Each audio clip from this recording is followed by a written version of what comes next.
عطفة يا جيرة العلم، يا أهيل الجود والكرم، نحن جيران بذا الحرم، حرم الإحسان والحسن.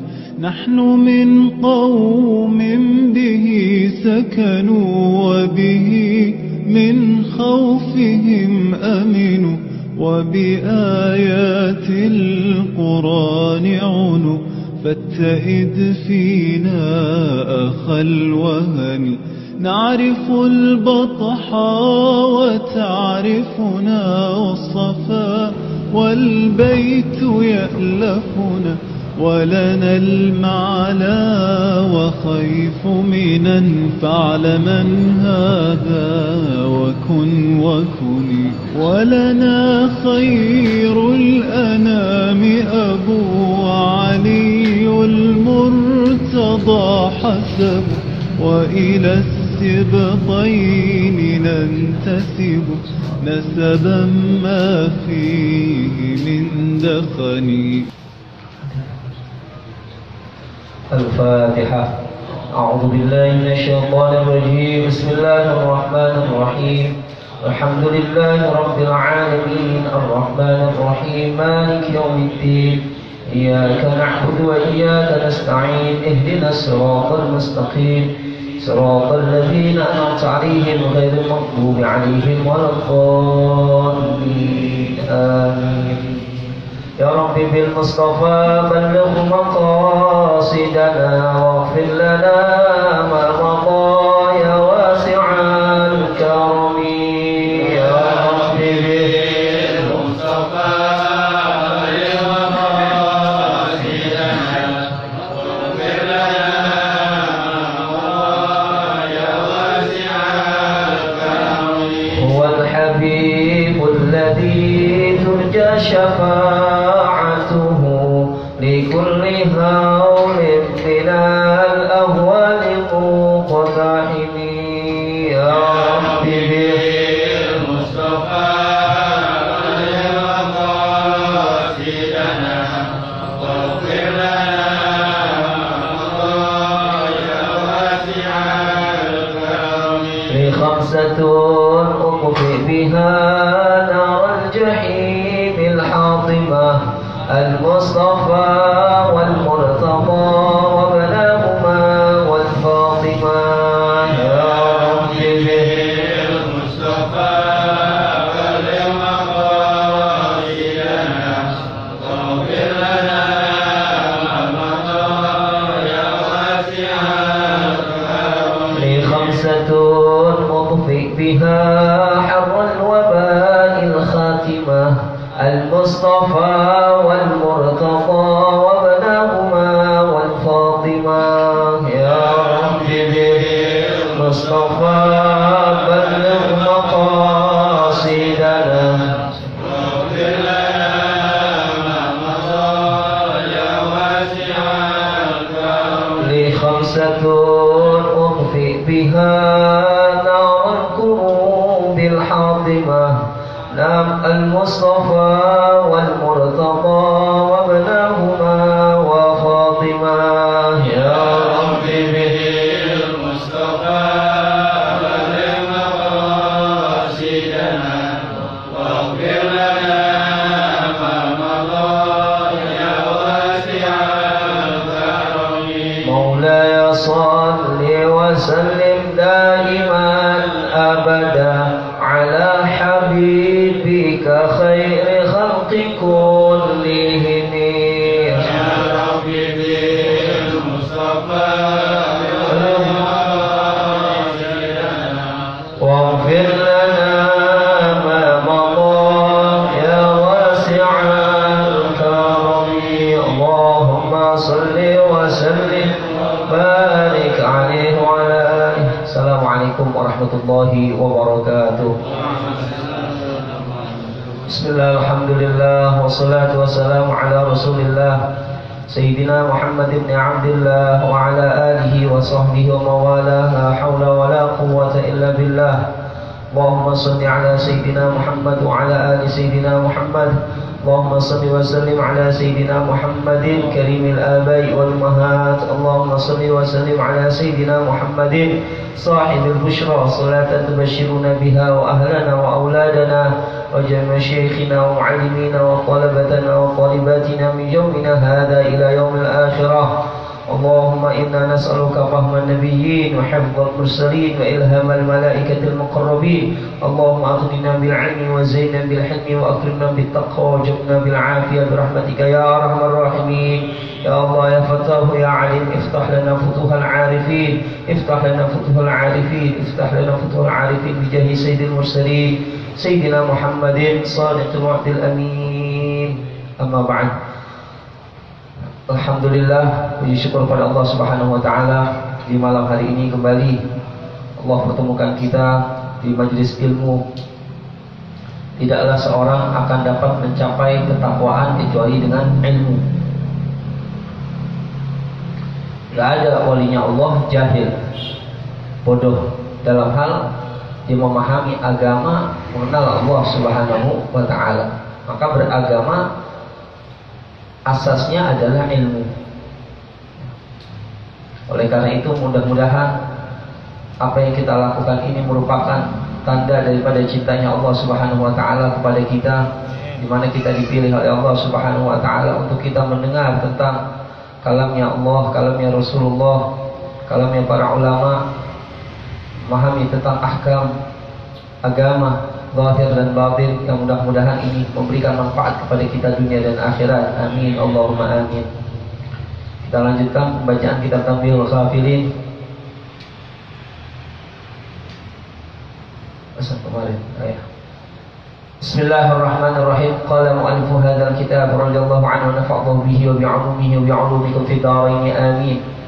Qala al-faqih radhiyallahu anhu yanbaghi lil 'aqili an ya'tabira bi hadzal khabar ويعلم بأن الزنا مع الحي أعظم ذنبا من الزنا مع الميت. Pertemuan kemarin kita sudah mendapatkan kisah yang sangat luar biasa, bagaimana seorang pemuda yang kemudian mengadu kepada Rasulullah SAW tentang dosa yang dilakukannya, dosa yang dalam pandangan manusia saja sesuatu yang menjijikkan, menzinahi mayit, yang kemudian Allah kasih kekuasaannya dengan dibangunkannya mayit itu perempuan, kemudian mengatakan betapa teganya engkau, aku dalam keadaan telanjang kemudian menghadap Allah dalam keadaan junub. Yang akhirnya dia mengadu kepada Rasulullah sampai Rasulullah juga kaget.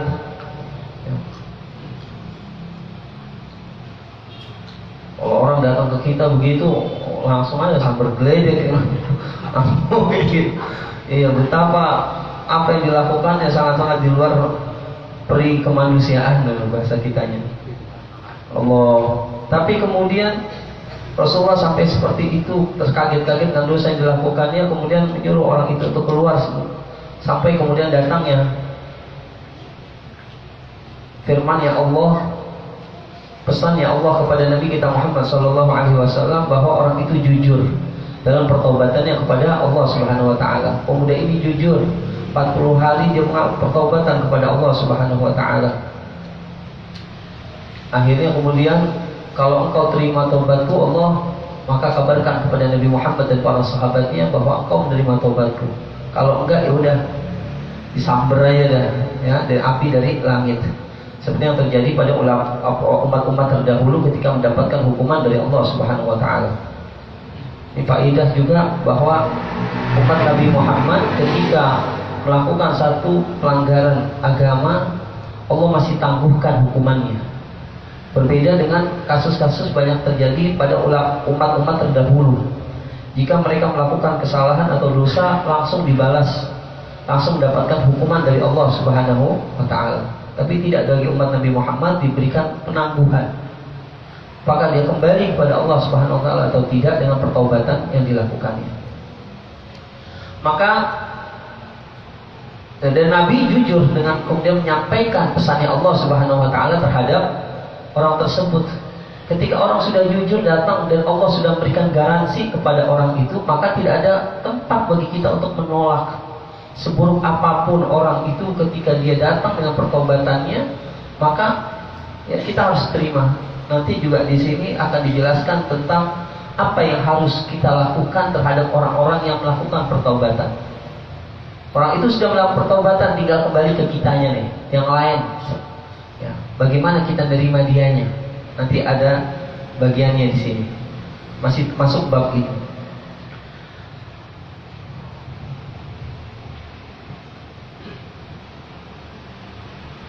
Qala al-Faqih rahimahullah, Syekh Nasr bin Muhammad Ibrahim As-Samarqandi beliau mengatakan, maka yang bagi lil aqil seyogyanya seorang yang berakal, sepantasnya seharusnya bagi orang yang berakal ayya'tabiru bihadzal khabar, dia ngambil pelajaran dari kisah ini, dari khabar ini. Wa ya'lam, dia tahu bi anna zina, dan dia mengetahui bi anna zina ma'al hayy a'zamu dzamban min az-zina ma'al mayyit. Zina ma'al hayy, ya, a'zamu dzamban min az-zina ma'al mayyit. Bahwa berzina kepada orang hidup itu lebih besar dosanya dibandingkan dengan berzina kepada mayit. Kalau zina sama mayit kan kedudukannya cuma ya satu arah. Artinya yang hidup ini yang kemudian dia melakukan dosanya, imbas dosanya kepada siapa yang melakukan. Tetapi kalau berzina kepada orang hidup, artinya saya sama-sama masih hidup, melakukan perzinahan itu lebih besar dosanya, melibatkan dua orang. Maka ketika misalnya sampai di fikih, saya teringat jadinya, kalau misalnya kita mayatnya udah diwuduin, dan tiba-tiba kemudian ada orang ya yang masih hidup tapi dia bukan mahramnya, misalnya dia kecolek ataupun apa yang menyebabkan kalau selama hidup itu membatalkan wudunya. Yang batal itu bukan mayitnya, nggak usah diwuduin lagi, tapi siapa yang masih hidup, itu fikihnya. Maka di sini beliau mengatakan bahwa perzinahan bersama yang kepada orang yang hidup itu lebih besar dosanya. Ambil pelajaran. Maka yang bagi ayyatuba taubatan haqiqatan, maka seyogyanya dia bertobat dengan tobat yang sesungguhnya. Yang seperti itu Allah masih ampuni. Apalagi kemudian dia melakukan pertobat, dia melakukan zina kepada orang yang hidup, sama-sama melakukan perbuatan zina, wa'iyadzubillah. Maka usaha preventif kita, pencegahan kita, kalau kita punya anak, kita punya cucu, kita punya tetangga, kita punya saudara, kita punya murid, ingetin.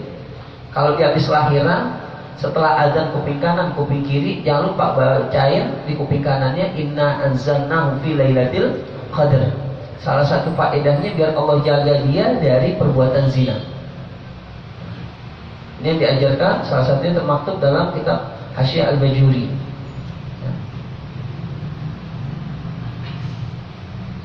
Maka seyogyanya dia bertobat dengan tobatan yang sesungguhnya, yang benar-benar. Ketika dia melakukan perzinahan kepada orang yang hidup, lebih berhajat lagi orang melakukan perbuatan zina pada sama masih hidupnya dia, untuk kemudian dia bertobat kepada Allah Subhanahu wa Ta'ala. Lianna syab, karena pemuda ini yang tidak dikisahkan tadi, lamma alimallahu ta'ala anna taubatahu haqiqiyatun tajawaza anhu. Ketika Allah Subhanahu wa Ta'ala tahu, ya, melihat taubatnya pemuda ini benar-benar, dia datang dengan membawa kejujuran kepada Allah Subhanahu wa Ta'ala. Datang ada Rasulullah Shallallahu alaihi wasallam.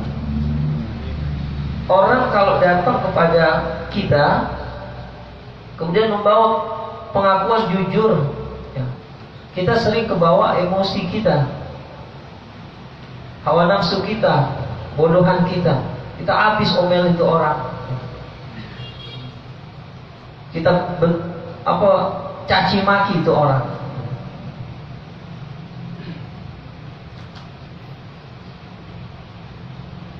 Tapi Rasulullah SAW tidak melakukan itu, ya.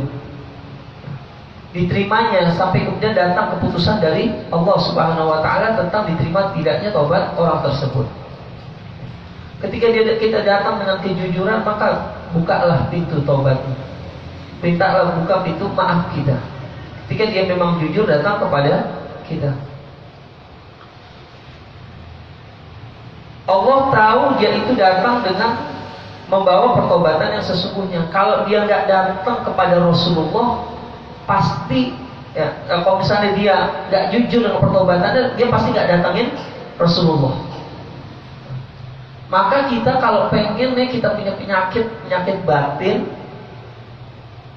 yang kita nggak sadari, sering kita nggak sadari, sombong, hasud, ujub, merasa benar sendiri, atau dan seterusnya, penyakit-penyakit terkait dengan penyakit batin, datang kepada dokter batin.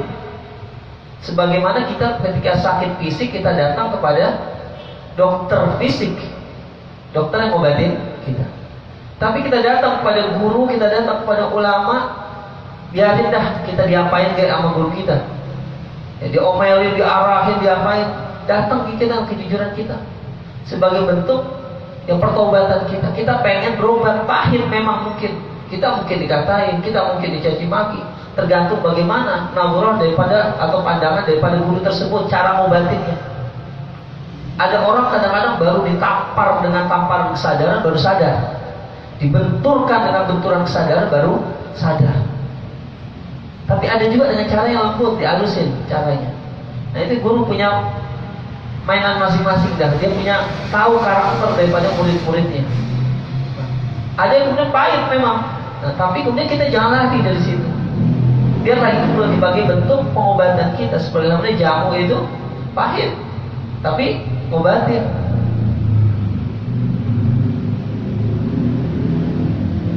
Obat itu pahit, tapi kemudian ngobatin. Maka dia datang pada Rasulullah, dia siap dengan konsekuensi apapun yang disampaikan oleh Rasulullah SAW. Maka dia berarti apa? Jujur dia. Maka Allah mengetahui hal tersebut. Tajawaza anhu, ay afa anhu, afallahu anhu. Tajawaza anhu berarti Allah ngampunin, Allah maafin tuh anak muda. Wa yambaghi an takuna at-taubatu ala qadri dzambi. Maka kata Syekh Muhammad bin Ibrahim As-Samarqandi beliau mengatakan seyogyanya orang itu ya, bahwa taubat itu tergantung pada kadar dosanya. Semakin kita merasa bahwa dosa yang kita lakukan itu besar, banyak, maka semakin besar pula pertobatan kita kepada Allah Subhanahu wa taala. Jadi taubat orang itu termasuk tergantung pada kadar ya, ketika misalnya dosa-dosa kecil ya kita bisa cukup dengan wudu, cukup dengan berkebaikan gitu. Tapi ketika terkait dengan dosa besar nanti juga akan dijelaskan di sini bagaimana pertobatan. Ala qadri adzamb, tergantung kepada dosanya. Taubatnya orang zina ya nggak melakukan zina lagi. Taubatnya orang mencuri nggak melakukan pencurian lagi. Dia melakukan ngomong tobat tapi ternyata tobatnya yang apa zina, kemudian pencurinya, kemudian apalagi yang lain-lain masih melakukan, ya bukan tobatnya namanya itu. Waruya an Ibnu Abbas radhiyallahu an, diriwayatkan daripada Ibnu Abbas radhiyallahu anhuma fi qoulihi ta'ala, dan firman Allah taala, ya ayyuhalladzina amanu tubu ilallahi taubatan nasuha. At-Tahrim ayat 8. Wahai orang-orang beriman, lagi-lagi ketika ayat diawali dengan ya ayyuhalladzina amanu, kita pasang kuping kita baik-baik karena di situ ada perintah, ada larangan. Maka hai orang-orang beriman, tubu ilallah, bertobatlah kalian kepada Allah, kembali kalian kepada Allah. Taubatan nasuha, dengan taubatan nasuha. Qala, maka dia berkata Sayyidina Ibnu Abbas radhiyallahu anhu, at-taubatan nasuh, yang dimaksud dengan taubatan nasuha yaitu apa? An-nadamu bil qalbi, yang menyesal dengan dalam hatinya. Ada penyesalan, rasa bersalah yang muncul, kemudian menimbulkan penyesalan, kok bisa gua terjerembab dalam hal demikian. Wal istighfaru bil lisan, gak cuma dia nyesal dalam hatinya, tetapi kemudian terucap dalam lisannya permohonan ampun kepada Allah Subhanahu wa taala. Yang kedua. Yang ketiga, wal idmaru alla ya'uda ilaihi abada, dia bertekad alla ya'uda, untuk tidak kembali ilaihi, kepada dosa yang pernah dilakukannya, abada, selamanya. Dia menyesal dengan dalam hatinya, mengucapkan istighfar dengan lisannya, dan juga bertekad untuk tidak melakukan lagi perbuatan yang pernah dilakukannya. Dosa, maksiat, kemungkaran yang pernah dilakukannya, dia bertekad untuk tidak, nggak ada niat sekalipun untuk itu. Maka inilah taubatan nasuha, kata Sayyidina Ibnu Abbas radhiyallahu anhu. Nah, ini terkait dengan Allah. Bagaimana terkait dengan manusia? Nanti ada syaratnya lagi. Nah, mudah sekali bagi umat Nabi Muhammad sallallahu alaihi wasallam. Cukup dalam syariatnya Nabi Allah Musa alaihissalam, di antara salah satu bentuk pertobatannya suruh bunuh diri. Wa idh qala Musa liqaumihi ya qaum, wa idh qala Musa liqaumihi, apa yang faqtulu anfusakum, ya, bunuhlah atau matikan dirimu. Itu suruh bunuh diri sebagai bentuk pertobatannya.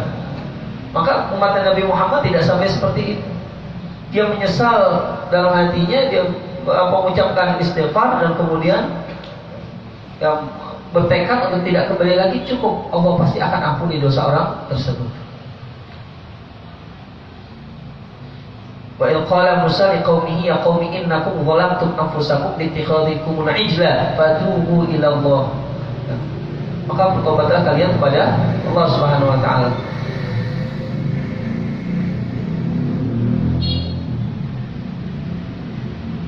Kemudian wa 'ani Nabi sallallahu alaihi wasallam, Nabi kita Muhammad sallallahu alaihi wasallam, annahu qala, bersabda, al-mustaghfiru bil lisan, orang yang beristighfar dengan lisannya, al-musirru, lisannya mengucapkan istighfar, tapi dia masih musir, masih dia kekal dalam dosa-dosanya.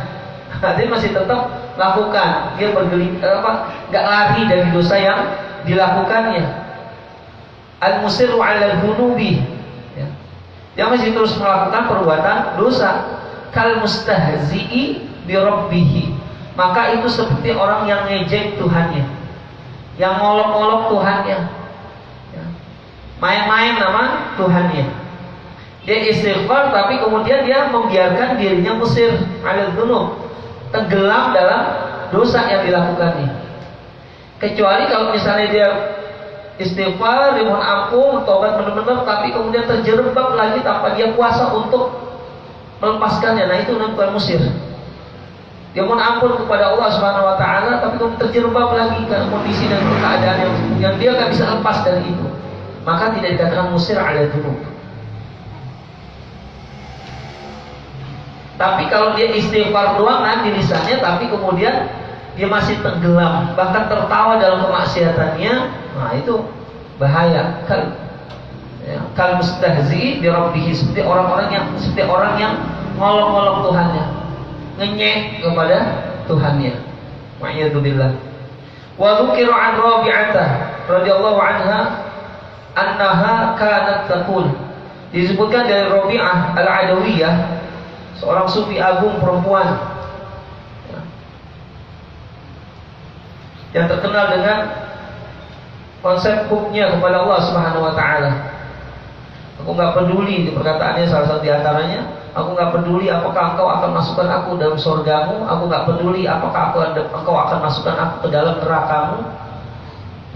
Enggak peduli mau dimasukin surga ke, mau masukin ke neraka ke, kata Rabi'ah Adawiyah, yang penting apa? Aku mendapatkan cintamu. Artinya apa? Tujuan dia bukan Allah, bukannya surga, karena dia bukan hambanya surga. Tujuan dia bukan ketaatan, kebaikan, bukan karena kemudian dia takut karena neraka, karena dia bukan hamba neraka, tapi yang dituju adalah Allah Subhanahu wa taala. Ketika seorang melakukan kebaikan, ketaatan, ibadah karena dunia, maka akhirat akan lari darinya. Dia tidak akan mendapatkan akhirat. Ketika ada orang yang melakukan amal, kebaikan, ibadah, ketaatan, apapun itu bentuknya, kalau dia melakukan karena akhirat, maka dia terhalang dari Allah Subhanahu wa taala. Kita bukan hamba dunia, kita bukan hamba akhirat, tapi kita hambanya Allah Subhanahu wa taala. Maka lakukanlah segala sesuatu li ajlillah, karena Allah Subhanahu wa taala. Beliau mengatakan, inna istighfarana yahtaju ila istighfarin katsirin. Sesungguhnya istighfar kita itu butuh kepada istighfar yang banyak. Kita istighfar kita. Istighfar di atas istighfar. Jangan-jangan istighfar kita cuma istighfar pada lisan saja. Jangan-jangan istighfar kita cuma main-main doang. Jangan-jangan istighfar kita cuma nggak jujur di hadapan Allah Subhanahu Wa Taala. Maka butuh diistighfari lagi. Sebagaimana kita juga disuruh untuk bersyukur atas syukur yang Allah berikan kepada kita. Kita dapat nikmat, kemudian kita bersyukur kepada Allah. Nah, kita bersyukur atas syukur yang Allah berikan kepada kita. Bersyukur di atas syukur. Nah, ini yang sering kita lupakan. Jadi senantiasa kita terus bersyukur. Bahkan tidak dikasih syukur pada Allah, kita bersyukur pada Allah Subhanahu Wa Taala. Kita beristighfar pada Allah. Jangan-jangan kita perlu mengistighfari. Bahkan kata beliau, kita butuh kepada istighfar yang banyak. Mengistighfari istighfar kita. Artinya apa? Bersihkan semuanya, sucikan semuanya, sehingga kemana benar tujuan kita, jujur tujuan kita, kembali kita hanya kepada Allah Subhanahu Wa Taala. Idza istaghfara bil lisan, ketika dia beristighfar dengan lisannya, wa niyatuhu ay ya'uda ila dzambi, tapi ada niat dia kembali melakukan perbuatan dosa. Ada niat. Dia istighfar, tapi ada niat untuk kembali melakukan perbuatan dosa lagi. Ya, fa inna taubatahu taubatul kadzabina. Maka sesungguhnya taubatnya dia adalah taubatnya para pembohong. Taubatnya para pembohong. Kenapa? Ada niat dia untuk kembali. Kan tadi syarat taubat al-idmar alla ya'ud ilaihi abadan. Dia enggak akan mau bertekad untuk tidak melakukan perbuatan. Ini ada niat. Ya Allah, astagfirullahaladzim. Oh, besok yang mana ya? Nah, taubatul kadzabin, taubatnya para pendusta. Wa hadza la yakunu taubat, wa hadza la yakunu taubatan. Maka yang demikian itu bukan dikatakan taubat. Wa innamat taubatu, sebenarnya yang dinamakan taubat itu ayyastaghfira bil lisan, dia mohon ampun dengan lisan, dengan lidahnya, wa yanwi alla ya'uda ila dzambi, dan dia berniat untuk tidak kembali melakukan perbuatan dosa. Niat untuk tidak bertekad, atau tadi bahasanya al-itmar, kalau ini ayat dia berniat untuk tidak kembali melakukan perbuatan dosa. Fa idza fa'ala dzalika, kalau dia melakukan hal tersebut, ghafarallahu dzambahu, maka Allah akan mengampuni dosa orang itu, wa in kana 'aziman, walaupun dosanya itu besar, gede. Kalau gede masih kecil, kalau orang Jawa kan gimana gitu? Waduh, berarti jauh banget. Ini gede banget. Walaupun dosanya itu gede banget. Walaupun dosanya begitu banyak, Allah pasti akan ampuni ketika dia melakukan hal tersebut. Di anna Allah tabaraka wa ta'ala, kan sebenarnya Allah Subhanahu wa ta'ala dan tajawuzi, yang menghapuskan dosa, rahimun, maha kasih sayang bi'ibadihi kepada hamba-hambanya. Lihat, ayat terkait dengan taubat, dengan ampunan Allah, innallaha ghafurur rahim, selalu bersanding. Ghafur sama rahim. Karena ampunan Allah bagian daripada kasih sayang Allah Subhanahu wa taala yang diberikan kepada hamba-hamba yang Allah pilih, yang Allah cintai. Allahumma ja'alna minat tawwabin, mudah-mudahan Allah jadikan kita masuk orang bertobat. Wa dzukira anna fi bani Israil, disebutkan dari bahwa sesungguhnya di kaum Bani Israel kana malikun, ada seorang raja. Fausifa lahu rajulun minal ibadi, kemudian dikasih tahu tuh raja, ada seorang laki-laki ya ahli ibadah. Fada'ahu, kemudian raja undang tuh orang itu. Warawadahu ala suhbatihi, dan dia pengen untuk orang itu kemudian dekat-dekat sama dia, berteman sama dia. Entah karena tujuan apa gitu. Manggil ulama, manggil orang soleh, manggil yang disebut dikenal wali misalnya. Kalau dia jujur, dia pengen dapat kebaikan, keberkahan, doa, diarahin, mau. Ya. Tapi kalau misalnya nggak jujur ya cuma ini aja dah. Pecin apa tuh? Ya seperti itu. Dia pengen agar tuh orang soleh itu apa? Dekat sama dirinya, bersuhbah, berteman sama dia, akrab sama dia. Walazima babuhu, dan orang itu akan selalu datang kepada dia. Kan cakep tuh, pimpinan misalnya dekat sama orang soleh. Wah, cakep citranya di hadapan orang lain. Kalau dia jujur. Faqala lahu al-abidu, kemudian si abid ini, ahli ibadah ini ngomong kepada si raja tersebut yang undang dia, yang dia pengen raja itu berteman sama orang itu, kemudian orang itu selalu datang kepada raja. Ayyuhal malik, tuan raja, hasanan ma taqul, betapa bagusnya apa yang engkau omongin, apa yang jadi keinginanmu, ajakanmu itu. Undang aku pengen ini, hasanan ma taqul. Tetapi lau dakhaltu yauman fi baitika, nih gini raja, kalau misalnya satu hari nih umpamanya dakhaltu yauman fi baitika, aku satu hari itu ada satu hari kemudian aku datang ke rumahmu. Jika pada satu waktu aku datang kepada di rumahmu, fa wajadtani al'abu ma'al jariyatika, dan di hari itu, pada waktu itu engkau menemukan aku lagi main-main sama jariahmu, tanda kutip. Bahasa sekarang cem-ceman sama siapa? Jariahnya. Jariah itu budak perempuan, tapi yang masih muda. Kalau yang sudah tua namanya amat.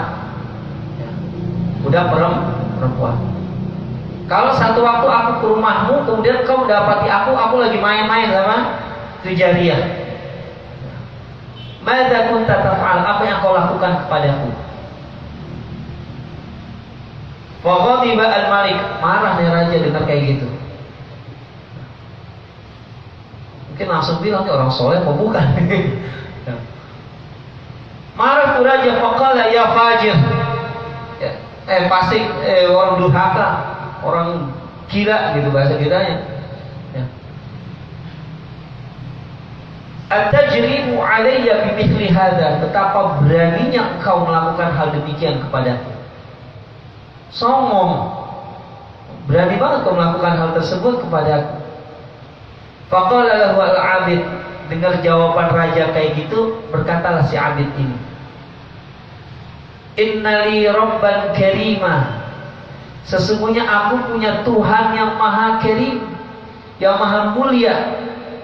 Lau ro'a minni sab'ina dzamban fil yaum, kalau ro'ani Tuhanku itu melihat aku melakukan 70 dosa fil yaumi, dalam satu hari. Aku punya Tuhan yang punya sifat mulia. Kalau dia melihatku melakukan dosa 70 kali dalam satu hari, ma ghadiba alayya, dia enggak marah kepadaku.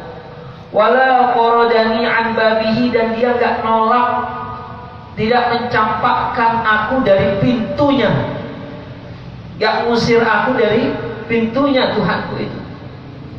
Wala haramani rizqahu, dan dia enggak mengharamkan rizkinya kepadaku, masih tetap dikasih rizki walaupun begajul, walaupun bejat, walaupun enggak ada iman bahkan. Tidak mengharamkan kepadaku rizkinya. Fakaifa ufariqu babahu, bagaimana mungkin aku berpisah dengan pintu Tuhanku itu, pintu Tuhanku itu.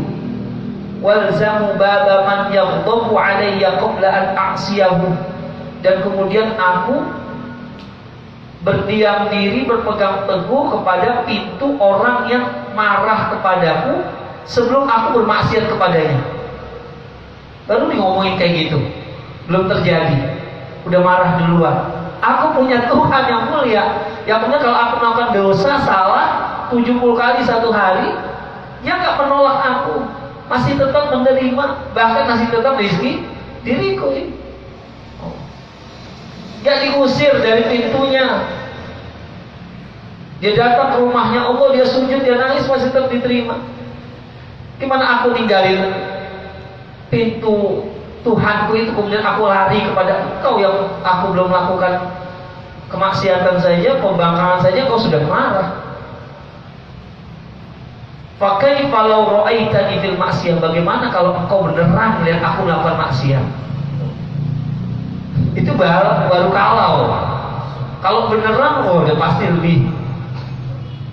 Summa kharajakunna, keluar tuh orang si abid ini. Summa kharajakunna, ninggalin tuh raja. Udah cengok aja tuh rajanya bengong. Ya.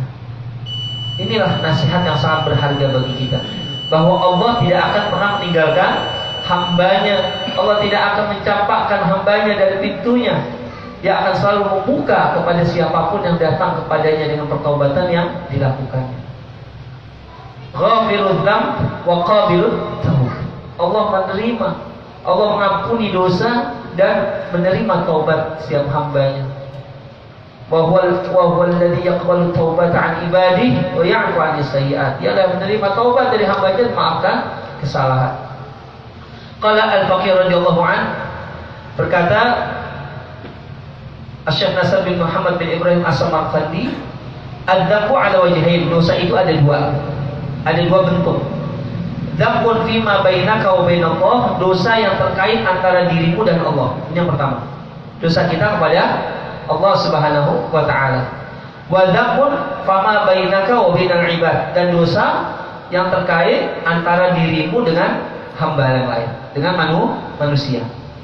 Amma dzambul ladzi bainaka wa bainallahi taala, adapun dosa yang terkait antara dirimu dan Allah, fataubatuhu, maka taubatnya itu al-istighfaru bil lisan, kita mohon ampun dengan lisan kita, wan nadamu bil qalbi, dan kita menyesal dalam hati kita, wal idmar alla ta'uda, dan engkau bertekad untuk tidak kembali lagi melakukan perbuatan dosa yang pernah dilakukan. Fa in fa'ala dzalika, kalau kau melakukan itu, tiga syaratnya yang terkait dengan hak Allah Subhanahu wa taala, la yabrahu min makanihi, maka tidaklah berpindah orang tersebut dari tempatnya hatta yaghfirallahu lahu, sampai Allah pasti ampuni orang tersebut. Orang itu pasti meninggalkan tempat itu, pasti Allah ampuni dosanya.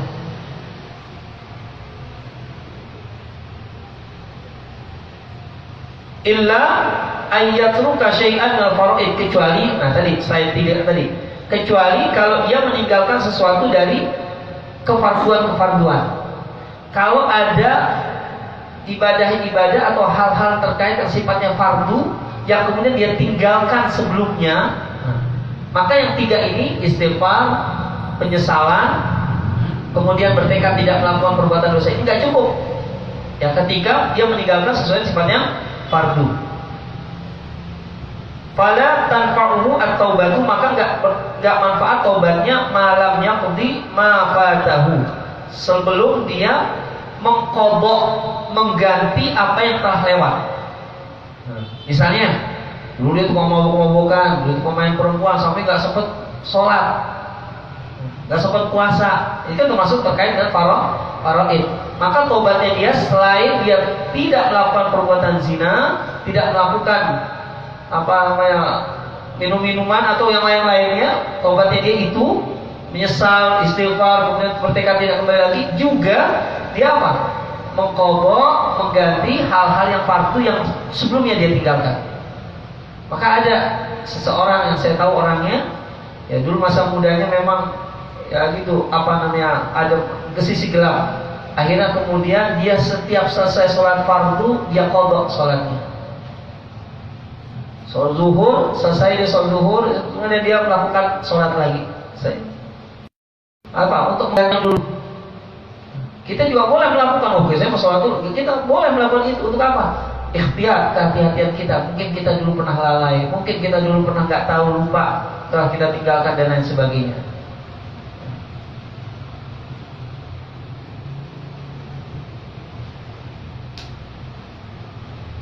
Dikit lagi nanggung ya. Fala taqwa taubah lam yaqdi ma fatahu, maka bentuk pertobatannya dengan salah satunya ditambah dengan dia mengqadha apa yang lewat dari hal-hal sifatnya fardu. Tsumma yandama wa yastaghfiru, kemudian dia menyesal dan mohon ampun kepada Allah Subhanahu wa taala. Nah, dia yang fardu-fardu udah diqadha sampai terus berjalan, kemudian dia apa? Menyesal, kemudian dia mohon ampun kepada Allah, selesai urusannya dia kepada Allah Subhanahu wa taala. Allah pasti terima tobatnya dia. Wa amma dzambul ladzi bainaka wa bainal ibad, adapun dosa yang terkait antara dirimu dan hamba, fama lam turdihim, selama orang lain itu ya enggak redha kepada kita, wa la tanfa'uka at-taubatu, maka taubat yang kita lakukan enggak manfaat. Kita pernah mencaci maki orang tanpa sebab, kita pernah zalimin orang, nempelin orang ya, karena kita udah preman ya.